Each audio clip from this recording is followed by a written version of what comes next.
Picture a medieval queen, rich gowns, a golden circlet on her brow, a seat beside the king at a table loaded with roasted meat and wine, servants bowing, music in the hall, a castle full of people who exist to serve her. That is the image. Now forget it. If you followed a queen through a single day inside a medieval castle in 1200, the first thing you would notice would not be luxury. It would be eyes.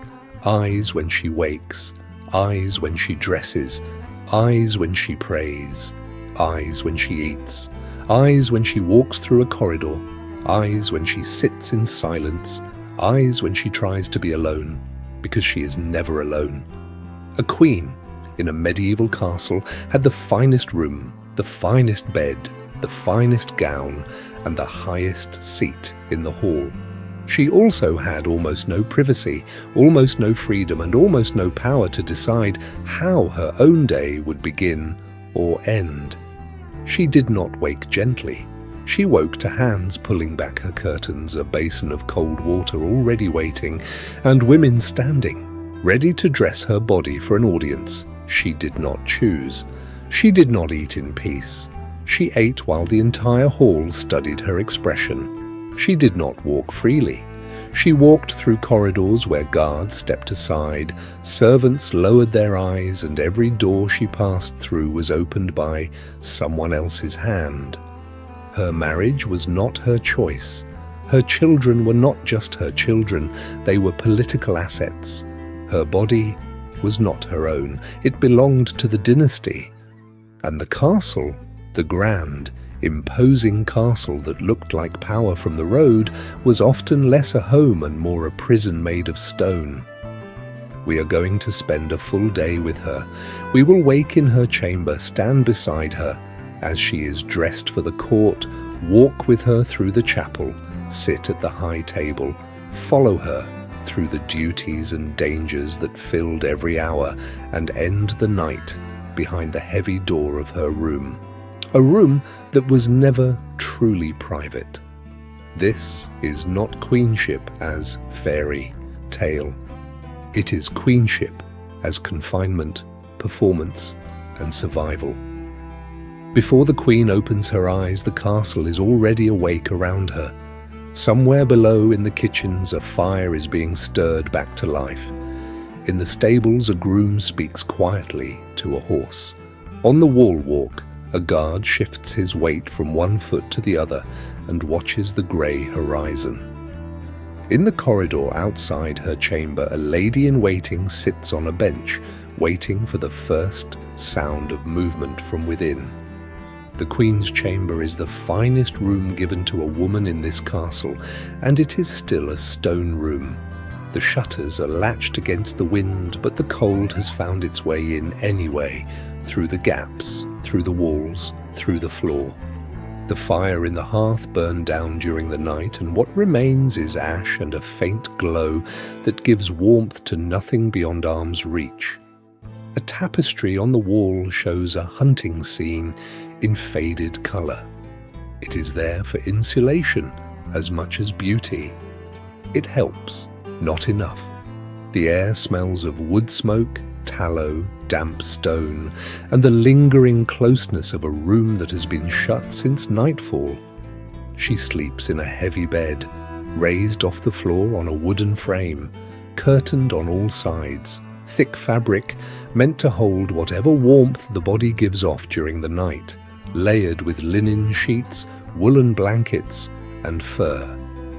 By the standards of 1200, it is luxurious. By any modern standard, it is a bed in a cold room in a building made of stone, shared with someone who is always watching, because the room is never empty. At the foot of the bed, or on a pallet near the door, one of her ladies sleeps, not as a guest. As a requirement, a queen does not sleep alone. She is attended even in rest, even in darkness, even in the hours when most people feel they belong only to themselves. When the queen stirs, the entire morning begins. The lady on the pallet rises first. She moves to the chest. She lifts the lid quietly. She takes out linen. Another lady enters from the corridor. She has been waiting and goes to the hearth. She kneels and blows on the embers, feeding them with kindling, coaxing fire back from ash. A third draws back the bed curtains and lets in what little grey light the shutters allow. A basin is brought, a jug beside it, a cloth folded on the edge. The water is cold. It has been carried up the stairs by hand. Perhaps some has been heated over a fire below, rarely enough. She washes her face and hands in water that would make a modern person flinch. The cloth is rough linen. The air around her is colder than the bed she has just left. And her ladies stand close, not looking away, because looking away is not their role. There is no quiet moment, no slow waking, no cup of anything in silence, no stretching in private. From the first breath of the day, she is attended, observed, and expected to begin becoming the queen the court needs to see. Then comes dressing. And dressing is not quick. First, a clean linen shift against the skin, then undergarments, then a long gown, wool on most days, sometimes finer cloth if there are visitors or if the day involves ceremony. The fabric is heavy, the layers build, a surcoat over the gown, a belt at the waist, shoes that are better than anything most women in the kingdom will ever touch, but still stiff, still cold, still made for appearance more than for ease. Then comes the part most people imagine incorrectly. Her hair is combed, arranged, and hidden. In 1200, a married woman of rank does not show her hair freely.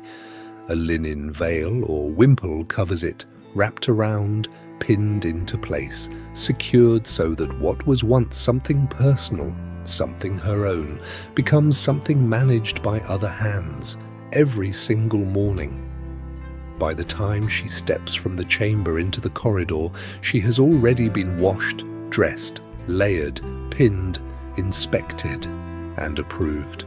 And the day has not yet truly begun. Most modern people would already want to go back to bed. But the walls around her offer more than protection. They also keep her watched.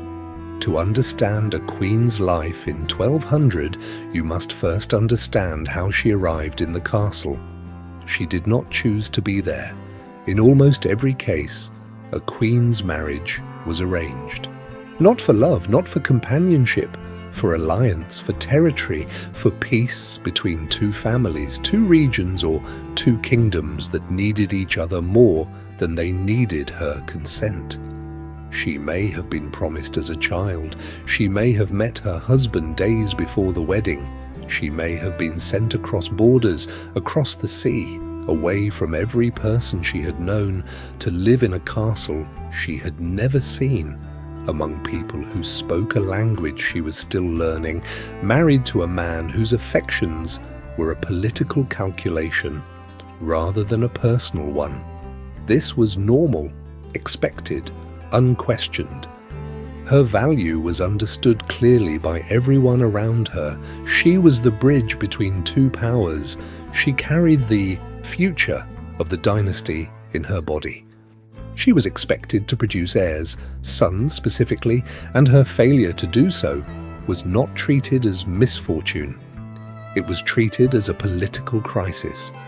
From the day she arrived, her position was conditional. If she bore sons, she was secure. Her household was maintained. Her influence was permitted. Her voice reached the king's ear, at least occasionally. If she did not, or if the children did not survive, the court began to shift around her. Whispers moved through corridors. Allies became cautious. The king's attention drifted, and when a king's attention drifted, a queen's safety drifted with it. She held a title that placed her above almost every other woman in the kingdom. But the title came with chains that were invisible and permanent. she could not leave the castle freely. Travel required the king's permission, an escort, a reason judged acceptable by the household and the court. She could not write letters without the knowledge of clerks who served the king first and her second. She could not receive visitors without scrutiny. She could not form friendships that looked too close to political alliances without raising suspicion. Her ladies-in-waiting were companions, yes, but they were also witnesses, chosen not only for their suitability as attendants, but for their family's loyalty, their connections, and their willingness to report what they saw. A queen was never truly alone with her thoughts. There was always someone in the room whose presence served a purpose beyond comfort. Even her body was subject to inspection in ways that would horrify a modern person. If the king needed confirmation that the queen was pregnant, the court needed it too. If the queen was ill, it mattered politically. If she gained or lost favor with the king in private, it became public knowledge before the next meal. The boundary between her personal life and her political role did not exist. She lived inside a system designed to use her, protect her only insofar as she was useful, and watch her constantly to ensure she remained so. A queen in 1200 did not rule, she endured, and the endurance was wrapped in silk and called privilege. If you saw a queen in 1200, you saw her clothing before you saw her face. That was deliberate. In a world without photographs, without broadcasts, without any way to project power at a distance, clothing was the message. And a queen's clothing said everything the court needed to hear before she opened her mouth. The gown was the foundation. In 1200, a queen's gown was built in layers, each one carrying weight, literal and symbolic. Against the skin, a linen chemise. Clean, white or near white, changed as often as the household could manage. Linen was the closest thing to comfort in the medieval wardrobe, and its quality signaled wealth immediately. The finer the weave, the higher the status. Over the chemise came the main gown, long, reaching the floor, fitted through the torso, looser below. Wool was the most common material for everyday wear, but not the rough wool of a peasant's tunic. A queen's wool was dyed, deep reds, blues, greens, colors that were expensive because the dyes themselves were expensive. Some gowns used finer fabrics, silk imported from the East, or blends that combined warmth with a sheen that caught the light of torch and candle. Over the gown, a surcoat or mantle. This outer layer served as both warmth and display. It might be lined with fur, vair, miniver, or ermine, depending on the season and the occasion. Fur was not decoration, it was insulation, rank, and diplomacy compressed into a single garment. At the waist, a belt or girdle, often decorated, sometimes carrying a small purse, a set of keys, or devotional items. The belt was practical, but like everything else, it was also visible. What hung from a queen's belt told the court what she considered important enough to keep on her person. Then came the veil. A queen in 1200 covered her hair. This was not optional. A married woman of high rank wore a linen veil or wimple that concealed the hair and framed the face. The fabric was fine. The arrangement was careful. But the effect was the same. Her hair, one of the most personal, most visible markers of individuality, was hidden, managed, made appropriate. The veil said, she belongs to the court. She belongs to her husband. She belongs to the expectations placed upon her. Jewelry completed the message, a circlet on the brow, brooches fastening the mantle, rings on the fingers.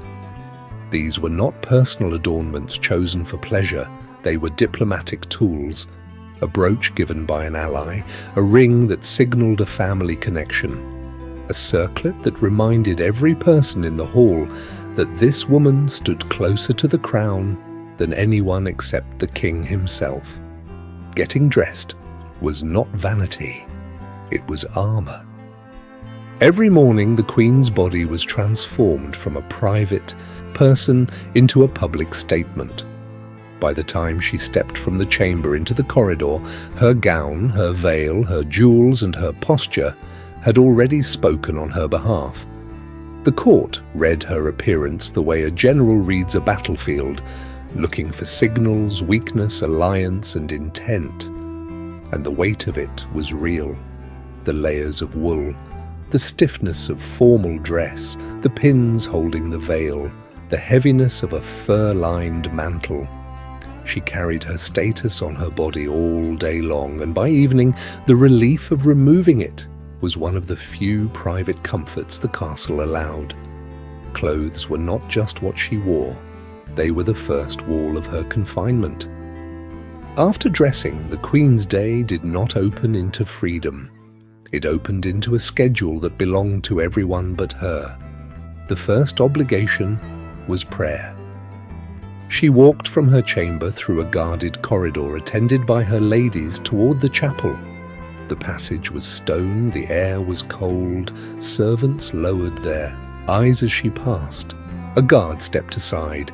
The chapel door was opened for her, not by her. Inside, candlelight on stone, a cross at the altar, a chaplain already waiting. The morning service was brief but required, not because faith was optional, but because queenship in 1200 rested on divine legitimacy.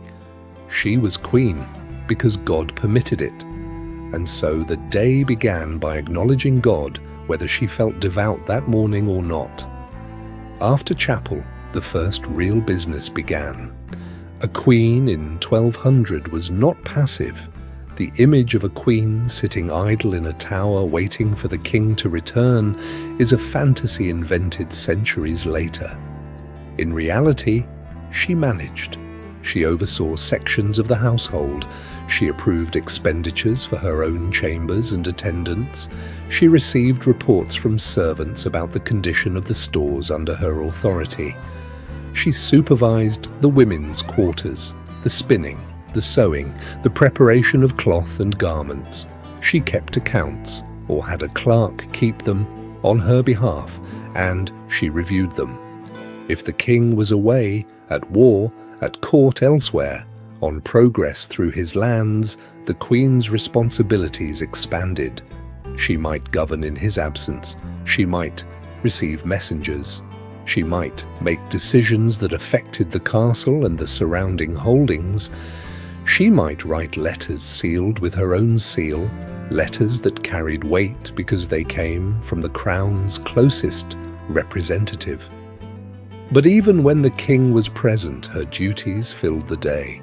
She received visitors, wives of other lords, churchmen, emissaries bearing gifts or requests. Every visit was political. Every conversation was noted. She could not be too warm to the wrong guest or too cold to the right one. Hospitality was not generosity. It was statecraft performed with wine and bread. She attended to her children, though attended carried a different meaning than it does now. Noble children in 1200 were raised by nurses, tutors, and household officers. The Queen saw her children, certainly. She supervised their education and their placement. But the intimate, daily closeness that modern parents take for granted was not part of a queen's routine. Her children were heirs first and children second, and the household was structured accordingly.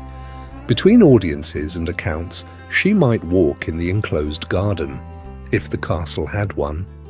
A small space within the walls, planted with herbs, perhaps a few flowers, bounded by stone on every side. It was the closest thing to open air that many queens experienced regularly. Even there, she was not alone. Her ladies walked with her. A guard stood at the entrance. The garden was fresh air, inside a cage.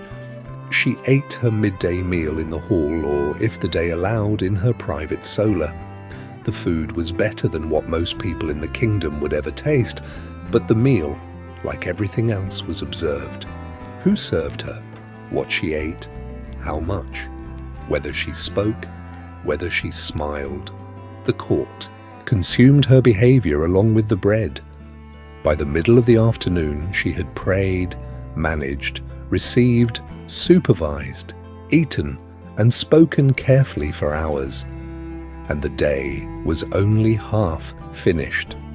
If this kind of reconstruction is something you value, subscribing to Walter Reconstructs History is the best way to make sure the next one happens. Every video takes weeks of research, writing, and production, and your subscription tells me that this work matters. If you have been watching this far, you already care about history done properly. That means a lot. Now, let us step into the most public performance of the Queen's day. The evening meal in the Great Hall was the most visible moment of a Queen's day. The hall filled slowly.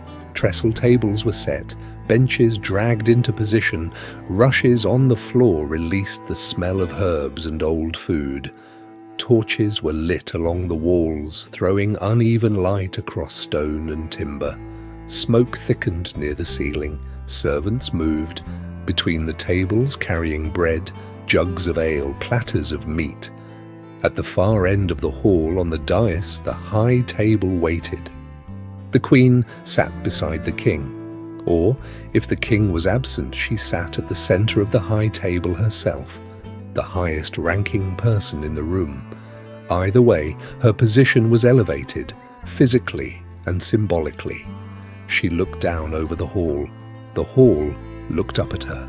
The food was rich by medieval standards: roasted meat, mutton, pork, venison if the hunt had been good, bread made from fine wheat flour, fish on days when the church required it, cheese, pastries, fruit when the season allowed, wine brought from far away, spices that had crossed continents to reach this table, pepper, cinnamon, ginger, used sparingly because each grain represented cost. The meal was served in courses, dishes arrived in sequence, servants poured wine, a cupbearer stood near, watching the Queen's cup, ready to refill before she asked. A carver cut the meat. A taster may have tasted first, not always for poison, but because the ritual itself projected caution and status. It looked like luxury, but every gesture at the high table was political. Where the Queen placed her attention mattered. If she spoke warmly to a visiting noble's wife, the court noticed. If she ignored someone, the court noticed that too. If she laughed too freely, it was discussed. If she seemed withdrawn, it was interpreted. If she touched the King's arm, it signaled favor. If she did not, it signaled distance. The Queen did not simply eat at the banquet, she performed. Below the dais, the rest of the household ate and watched. Knights, clerks, household officers, servants. Their eyes moved between their plates and the high table. The Queen's face was studied the way a weather vane is studied for signs of what was coming next. Even the food itself carried meaning. A queen who ate well suggested health and contentment. A queen who picked at her food suggested illness, unhappiness, or, most dangerously, pregnancy. And pregnancy in a royal household was never a private matter. It was the single most important political event the Queen's body could produce. After the meal, there might be music, a minstrel with a stringed instrument, a song, a recitation. These moments of entertainment were genuine, and they were among the few occasions when the atmosphere in the hall softened. But even here, the Queen's reaction was observed. Enjoyment was permitted, excess was not. The tables were cleared, the hall emptied slowly. Dogs settled near the hearth, servants folded linen, torches burned lower. And the queen withdrew from the hall the way she had entered, attended, observed, and never truly alone. Even at dinner, she was never truly free. Behind the ceremony, behind the gowns and the banquets and the chapel prayers, there was a fear that never fully left. It lived in the background of every day. It sharpened at night. It followed her from chamber to hall to garden and back. The greatest fear was childbirth. A queen was expected to bear children. This was not a hope, it was a requirement. The dynasty depended on heirs. The kingdom's stability depended on succession. Her entire position, her household, her attendance, her influence, her safety depended on her ability to produce sons who survived. And childbirth in 1200 was dangerous. There were no surgeons, as modern medicine understands them, no anesthesia, no sterile instruments, no blood transfusions, no way to intervene if the birth went wrong in ways that today would be resolved in minutes. A queen gave birth in her chamber, attended by midwives and her ladies. The room was closed, shutters drawn, the air heavy with candle smoke and the smell of herbs meant to ease the process. Prayers were said. Relics might be brought close. The chaplain waited outside. Many queens survived, many did not. The mortality was real, and it was known. Every woman in the castle understood it. Every queen who entered her confinement the weeks before birth, when she withdrew from public life, entered it knowing that the room she lay in might be the last room she saw. And even if the queen survived, the child might not. Infant mortality in 1200 was devastating. Fever, infection, weakness, illness. Children died in numbers that would be unthinkable today. A queen might bear 6 children and bury 3 before they reached the age of 5. Each loss was personal grief and political failure, tangled together in a way that allowed no space for private mourning. The court did not pause for a dead infant. It recalculated. Beyond childbirth, the queen lived with a different kind of danger, political danger. She existed at the center of a court that was never still. Factions moved around her. Nobles sought her favor or worked against it. The king's advisors watched her influence and measured whether it served their interests or threatened them. If she became too powerful, too visible, too close to certain allies, the court pushed back. If she became too weak, too isolated, too far from the king's attention, her position eroded. Intrigue was not dramatic in the way modern stories portray it. It was quiet, a shifted glance, a letter not delivered, a lady-in-waiting replaced without explanation, an invitation withdrawn, a conversation repeated to the wrong person, a suggestion made to the king at the right moment by the right voice. These small movements could reshape a queen's world in weeks. And then there was the king himself. A queen's safety depended more than anything else on the king's favor. If he valued her, she was protected. Her household was funded, her children were cared for, her voice was heard, at least within the private chambers. If his favor shifted to another woman, to another political concern, to another alliance that made her family inconvenient, her world contracted. Queens were set aside, not always through dramatic repudiation, but through slow withdrawal of attention, resources, and proximity. A queen who lost the king's favor might find herself moved to a smaller residence attended by fewer ladies, visited less often, consulted never. She was still queen in name, but the name became an empty room. War added another layer of fear. When the king rode to war, the queen waited. She waited for messengers who might bring news of victory or news that would change everything.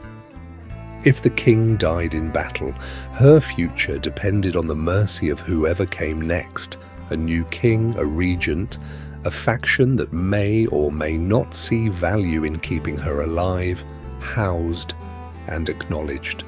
If enemies took the castle, the queen's fate was uncertain. She might be ransomed. She might be imprisoned. She might be used as a bargaining tool, her body and her bloodline traded for peace or advantage.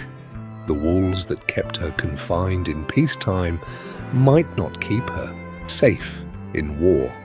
And beneath all of this, constant and quiet, was the ordinary threat of disease, fever, infection, illness that arrived without warning and left without explanation, if it left at all.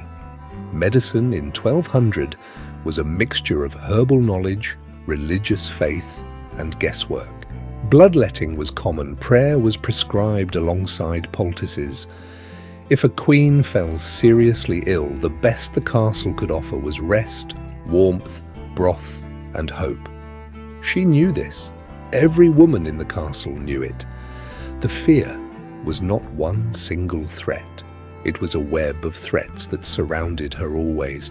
Childbirth, disease, intrigue, war, the king's affection, the court's calculation, and the knowledge that her position, no matter how elevated, rested on conditions she could not fully control.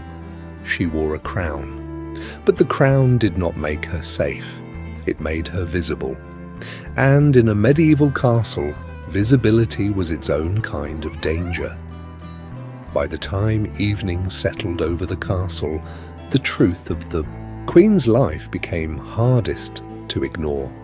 She had moved through the entire day, from chamber to chapel, from chapel to hall, from hall to solar, from solar to garden, from garden to banquet and back again, and she had never once stepped outside the walls.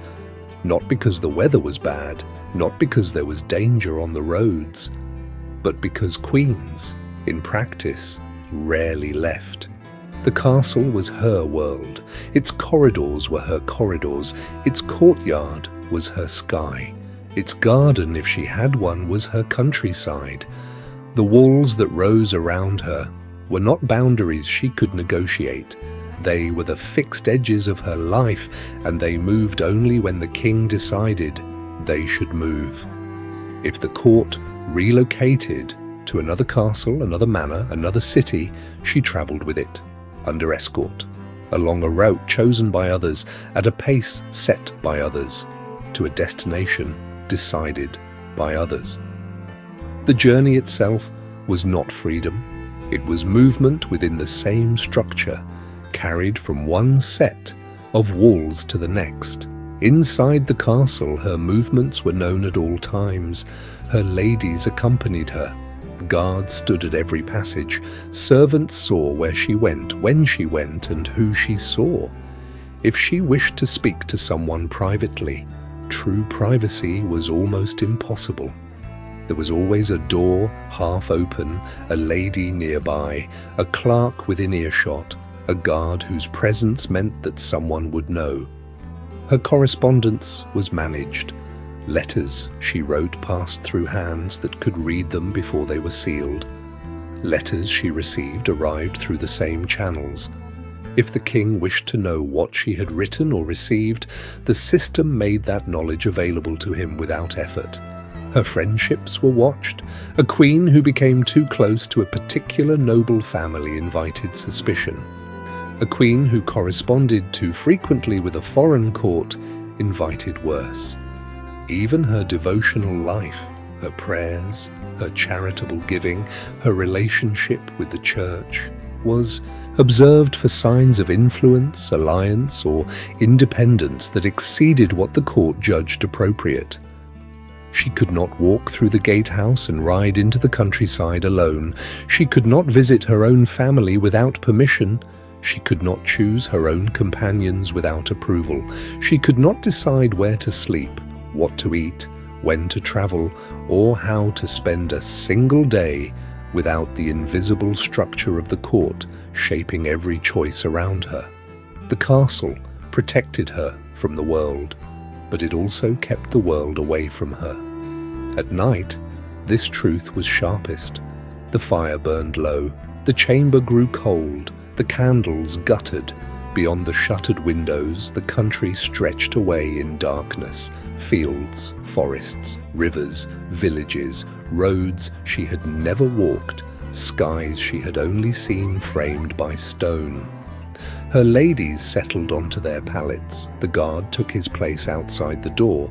The sounds of the castle, footsteps, wind, a horse shifting below, a door closing somewhere in the keep, filled the silence with the familiar rhythm of a world that held her in place.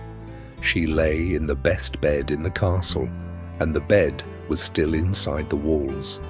To the world outside, she was a symbol of power. Her gown said wealth. Her circlet said authority. Her presence at the high table said that the kingdom was ordered, stable, and blessed by God. When she walked through the hall, men bowed. When she entered the chapel, heads lowered. When her name was spoken in distant courts, it carried the weight of alliance, territory, and dynastic promise. But behind the crown, her life was defined by duty, fear, and walls she could rarely escape. She woke each morning in a cold room, washed in cold water, and dressed in layers chosen not for comfort, but for message. She prayed because the crown required it. She managed a household that served her and monitored her in equal measure. She ate in public, spoke in public, and smiled in public because the alternative, silence, withdrawal, visible unhappiness, carried consequences she could not afford. She bore children in a room sealed against the world, knowing that the room might seal against her too. She navigated a court that measured her value daily, adjusted its loyalty accordingly, and could dismantle her position with the quiet efficiency of servants clearing a table after a meal. She lived with the knowledge that her safety depended on one man's favor, and that favor could shift for reasons beyond her control. A new alliance, a new ambition, a new face, a new political calculation that made her less necessary than she had been the day before. And through all of this, she endured. Not because endurance was easy, but because it was the only option the castle offered. The next time you imagine a medieval queen, do not imagine freedom. Imagine a woman standing in the finest room in the castle, dressed in the finest gown in the kingdom, surrounded by attendants, guarded by soldiers, watched by the court, and unable to open the door and walk away. That was queenship in 1200, more prison than palace. Thank you so much for watching. If you enjoy this kind of deep historical reconstruction, please subscribe to Walter Reconstructs History. I make videos that bring lost castles, vanished worlds, and decisive turning points back to life in a way that is simple, visual, and grounded in real history. And if there is another queen, king, castle, or forgotten world you want to see reconstructed next, leave it in the comments. What should I reconstruct next on Walter Reconstructs History?